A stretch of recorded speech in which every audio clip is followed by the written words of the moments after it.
भगवान की जब अनंत कृपा जीव के ऊपर होती है तब ऐसा सुअवसर जीवन में प्राप्त होता है। कल हम लोग बड़े भाव से अजामिलोपाख्यान के माध्यम से भगवान के मंगलमय नाम की महिमा सुन रहे थे। अजामिल जैसा महापापी जिसने अपने पुत्र नारायण के नाम का स्मरण किया और पुत्र नारायण के नाम स्मरण मात्र से वह भगवान के परम धाम का भागी बन गया। ऐसे दिव्य भगवान के नाम की महिमा है। स्वयं धर्मराज कहते हैं कि नामोच्चारण माहात्म्यम हरेह पश्यत पुत्र का अजामिलोपि नैव मृत्युपासाद मुच्यत। अपने पुत्र नारायण का नाम का स्मरण किया और भगवान के 4 हाथ वाले पार्षद आ गए और भगवान के पार्षदों ने अजामिल को यमदूतों से मुक्त करा दिया। यमदूत जो है जब वापस लौट करके गए हैं यमराज के पास में और हाथ जोड़ करके कहा कि हे नाथ, आप जो है वह ठीक ठीक हमको बता दो कि मृत्युलोक से किस जीव को लेकर के आना है और किसको नहीं लेकर के आना है। आपने हमें भेज दिया अजामिल को लाने के लिए और वहां तो भगवान नारायण के पार्षद आ गए और उन पार्षदों ने हमें डांट करके भगा दिया। तो आप तो यह बता दो हमें कि किसे लाना है और किसे नहीं लाना है। धर्मराज कह रहे हैं कि हे दूतों, जिसने जीवन में एक बार भी भगवान के नाम का स्मरण किया हो उसे लेकर के यहाँ कभी मत आना। जिसने जीवन में एक बार भी भगवान की मंगलमय कथा सुनी हो उसको यहाँ यमलोक में लेकर के कभी मत आना। जिह्वा न वक्ति भगवद गुण नाम धेयम चेतस न स्मरति तच्चरणारविंदम कृष्णाय नो नमति यच्छिर एकदापि तानानयध्वमसतो कृत विष्णु कृत्यान्। जिसने जीवन में एक बार भी भगवान के नाम का आश्रय लिया हो उसे लेकर यहाँ मत आना। जिसने एक बार भी भगवान की कथा सुनी हो उसे यहाँ लेकर के मत आना।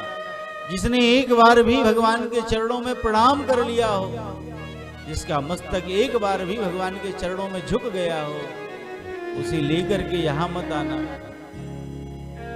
ऐसी दिव्य ऐसी विलक्षण भगवान के नाम की महिमा है। और इसीलिए शास्त्र कहता है कि हम अपने यहाँ घर में जब अपने संतान का नामकरण करें तो भगवान के नाम पर ही रखें। भगवान के नाम से हमारे पुत्रों का नाम होगा तो उनके नाम स्मरण से भी भगवान नाम का स्मरण होगा, भगवान नाम का उच्चारण होगा। भगवान के नाम की अनंत महिमा है। इतनी महिमा है कि स्वयं भगवान भी अपने नाम की महिमा का गान नहीं कर सकते। कहूं कहां लगी नाम बड़ाई, राम न सकहि नाम गुण गाई। स्वयं भगवान भी नाम की महिमा का गुणगान नहीं कर सकते। इतनी अनंत महिमा है।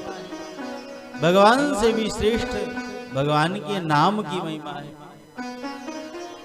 ब्रह्म राम ते नाम बड़ बरदायक बड़दानी, रामायण सतकोटि महा लिय महेश जिय जान। भगवान से भी श्रेष्ठ भगवान के नाम की महिमा है। एक बड़ी सुंदर कथा आती है।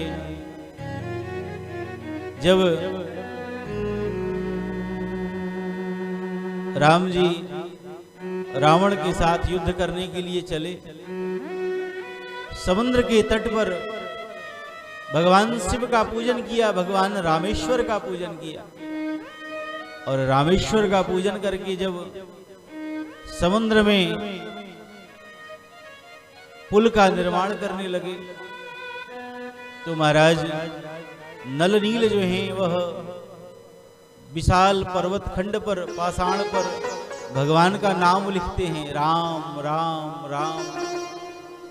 और अन्य वानर उस पाषाण खंड को, पत्थरों को ले जाते हैं और समुद्र में डालते हैं। वह पत्थर समुद्र में तैरने लगता है। यह लीला भगवान देख रहे थे।